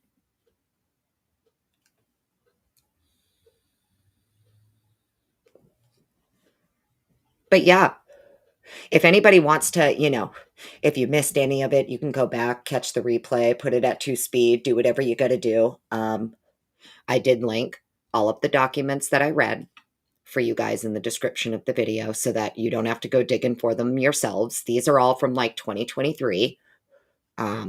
So yes, that's right, Kane B.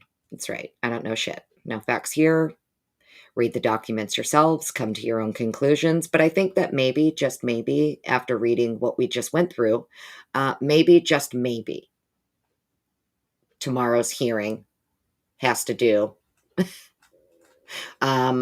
with, you know, maybe lawyers who leak shit. I don't know. Lawyers who leak shit and violate gag orders. I don't know. Just my opinion, my observation, my speculation, my hypothesis, whatever you want to call it. Makes some sense, right? Does make some sense, doesn't it? I mean, I could be completely wrong. I probably am, which is fine. I don't care if I'm wrong. I'm totally fine with being wrong. I have no problem with it. Mita, how you doing? I know, I wish too. But yeah, I mean, I did link everything for everybody.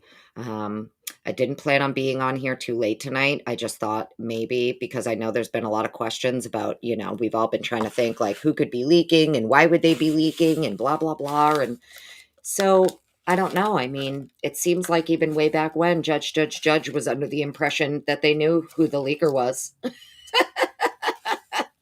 and what the problem was. So, but Gray was blaming the state, claiming it was the prosecution's office leaking everything. So it would appear that you have two things happening here. Even back then, the state is blaming Gray, and Gray is blaming the state, right? But the state and the defense both agree that what Gray's doing violates the non-dissemination order.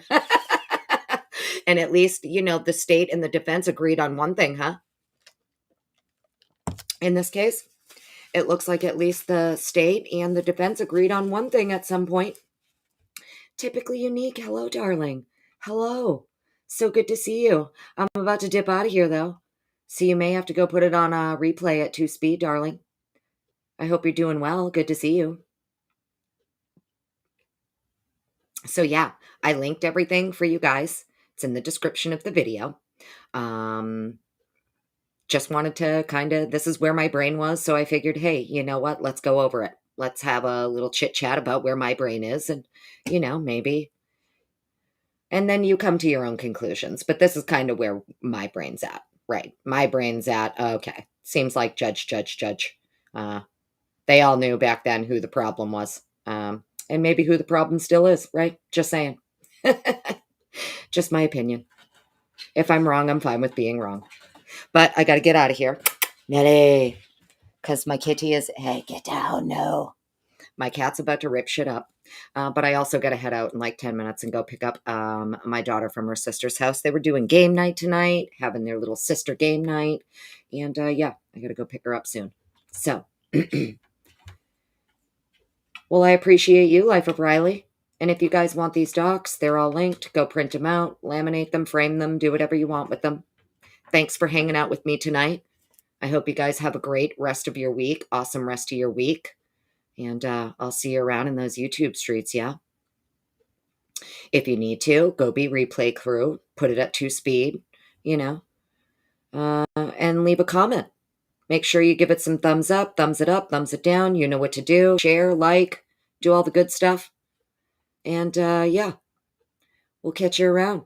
That's right. Follow your heart and not your frown. That's right, Theodore. And thank you guys for being here. I hope you guys have such an awesome night. Mods, I love you. Appreciate every single one of you for being here. Hope you know that.